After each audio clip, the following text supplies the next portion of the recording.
Assalamualaikum warahmatullahi wabarakatuh.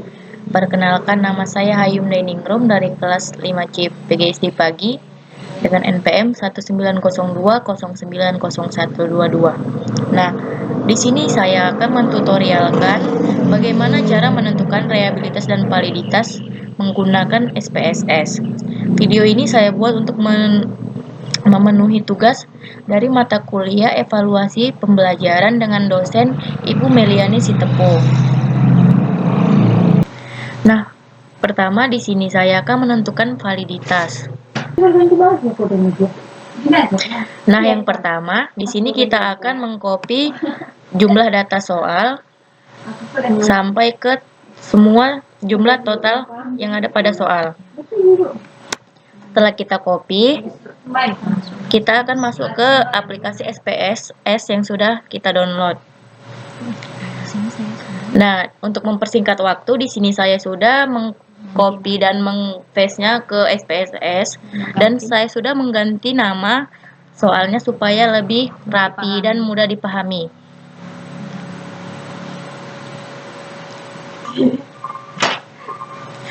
Nah, kemudian kita klik data view, kemudian kita klik lagi analyze, terus correlate, terus bivariate.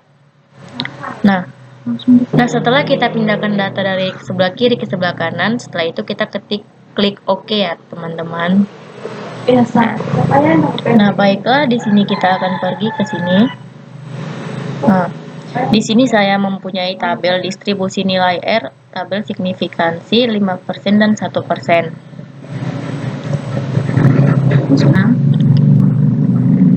Nah, N ini adalah jumlah siswa yang saya uji. Mampus. Jumlah apa tadi, Bin? Nah, N ini adalah data siswa yang saya uji. Sebelumnya kan saya menguji ada 15 siswa. Nah, di the level of significance-nya itu ada 0,514. Nah, di sini saya sudah menyiapkan catatan dasar keputusan untuk uji validitas untuk mengetahui apakah data tersebut valid atau tidak. Itu didasarkan atas R hitung lebih besar dari R tabel. Nah, menurut Ghazali 2011, mencari validitas. Dasar keputusan R hitung lebih besar dari R tabel, signifikan lebih kurang dari 0,05 dan bernilai positif dikatakan valid. Sudah memindahkan data yang valid dan tidak valid. Di sini kan tadi dibilang data tersebut valid atau tidak itu didasarkan atas R hitung lebih besar dari R tabel. Nah, baiklah, di sini kita akan melihat contoh nomor 1. Di mana R hitungnya yaitu min 233 dan R tabelnya 0,514. Di sini kita dapat melihat bahwa R hitungnya saja sudah min 233. Maka datanya dapat dikatakan tidak valid karena R hitungnya itu lebih kecil daripada R tabel. Kita akan pergi ke contoh yang valid. Di sini ada soal yang nomor 6, di mana R hitungnya itu 0,531 dengan R tabel 0,514. Dapat kita lihat bahwa R hitungnya lebih besar daripada R tabel, maka data tersebut dapat dikatakan valid. Nah, dari 20 soal yang saya uji, di sini dapat kita lihat ada 4 soal yang valid. Di sini ada nomor 6, nomor 11, nomor 12, dan nomor 16. Dan nomor sisanya itu adalah data yang tidak valid. Nah, begitulah bagaimana cara menentukan validitas.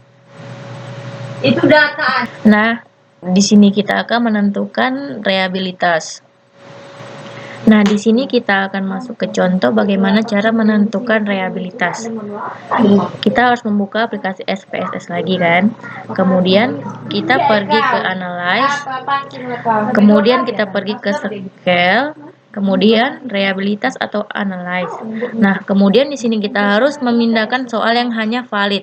Yang hanya valid ya. Tadi kan ada soal yang valid itu ya, ada yang soal nomor 6. Terus kita pindahkan. Terus ada soal nomor 11, kita pindahkan. Soal nomor 12, kita pindahkan juga. Dan ada soal nomor 16 yang kita harus pindahkan. Nah, setelah kita pindahkan soal keempat tadi, kan ada soal nomor 6, soal nomor 11, soal nomor 12, dan soal nomor 16. Terus kita klik statistik. Kita harus cek di sini ya, scale if item delete ini. Nah, terus kita tekan continue. Terus kita klik OK.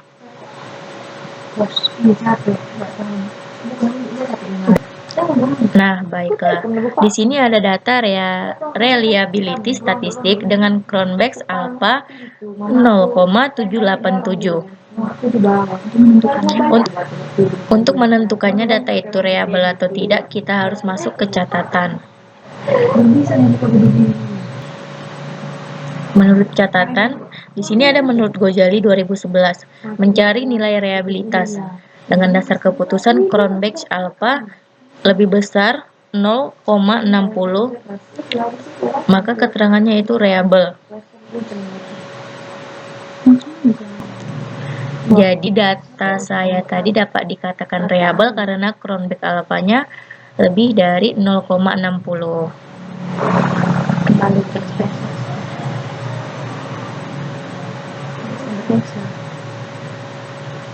sekian dari saya. Baiklah, sekian dari saya. Kurang dan lebihnya saya mohon maaf. Dan saya tutup dengan Assalamualaikum warahmatullahi wabarakatuh.